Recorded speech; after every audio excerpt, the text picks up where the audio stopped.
Well, I have just finished testifying. I answered every one of their questions as fully as I could, based on what I knew, and what I knew is what I said in my statement this morning.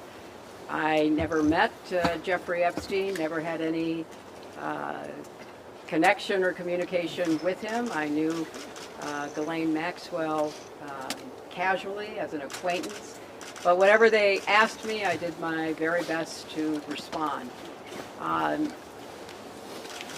It was disappointing that they refused to hold a public hearing, so I wouldn't have to be out here characterizing it for you. You could have seen it for yourself. We had asked for that. We think it would have been better for the committee and its efforts to gather whatever information they are seeking. We had a bit of a challenge in the beginning because we had agreed upon rules based on the fact it was going to be a closed hearing at their demand, and one of the members violated that rule, which was very upsetting because it suggested that they might violate other of our agreements. So we had to cease the hearing for a period of time until we could get assurances that no rules would be broken going forward, and we returned to answer questions repetitively, literally over and over again. I don't know how many times I had to say I did not know Jeffrey Epstein. I never went to his island. I never went to his homes. I never went to his offices. So it's on the record numerous times.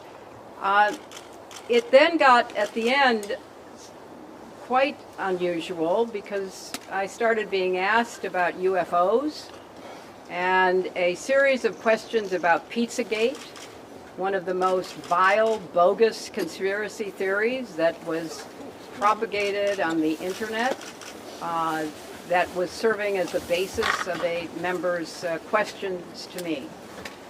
So I can only say that the best exchange that I had came at the very end, when, contrary to every other deposition they have taken, no Republican member asked any questions about Jeffrey Epstein or Ghislaine Maxwell to anyone else they have deposed. And in fact, the Republican members didn't even show up for the deposition of Les Wexner.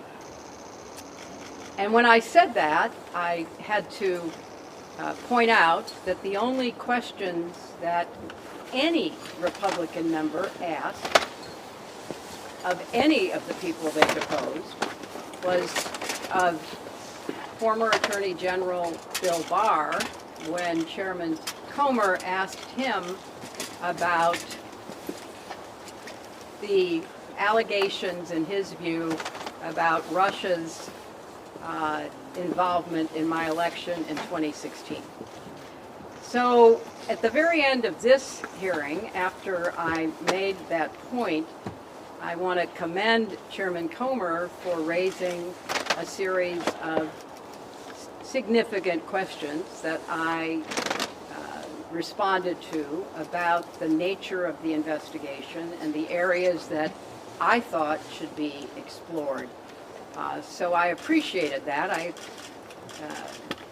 want to see the truth come out. So that was a reassuring way to end a very long, repetitive deposition.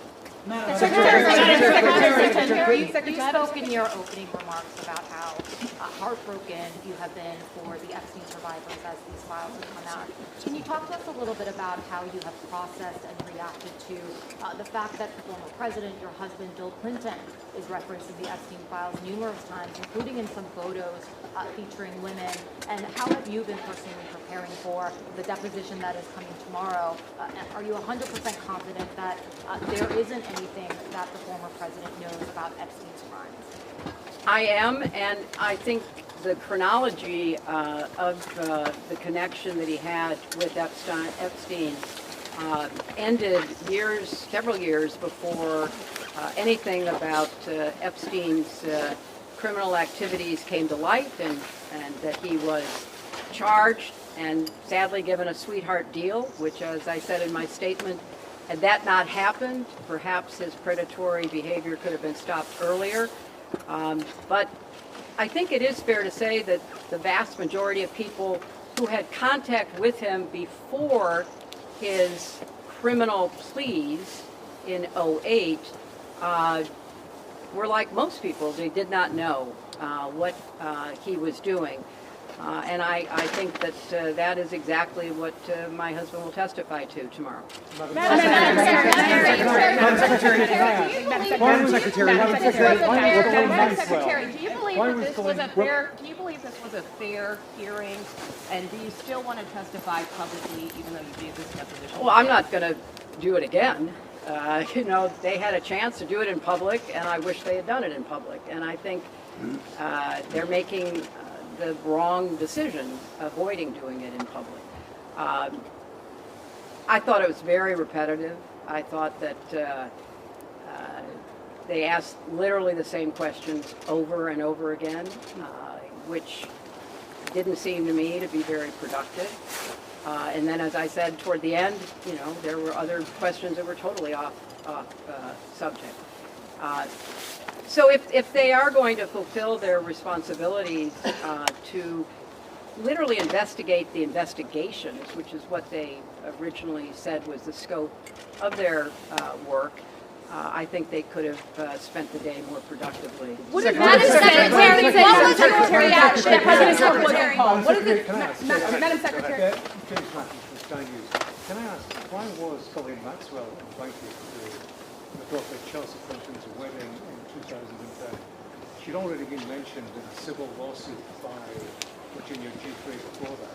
Jeffrey Epstein had already been convicted. She came as the +1, the guest of someone who was invited. Madam Secretary, can you tell us your reaction, please, to the photos of your husband in the hot tub in the swimming pool? What message does it say that President Trump was I not don't called to know testify? when the video will be out. I don't know when the transcript will be out. We've asked that they be out as quickly as possible, and then you can see. Madam You can Secretary, see what was your everything. reaction to the photos in the hot tub?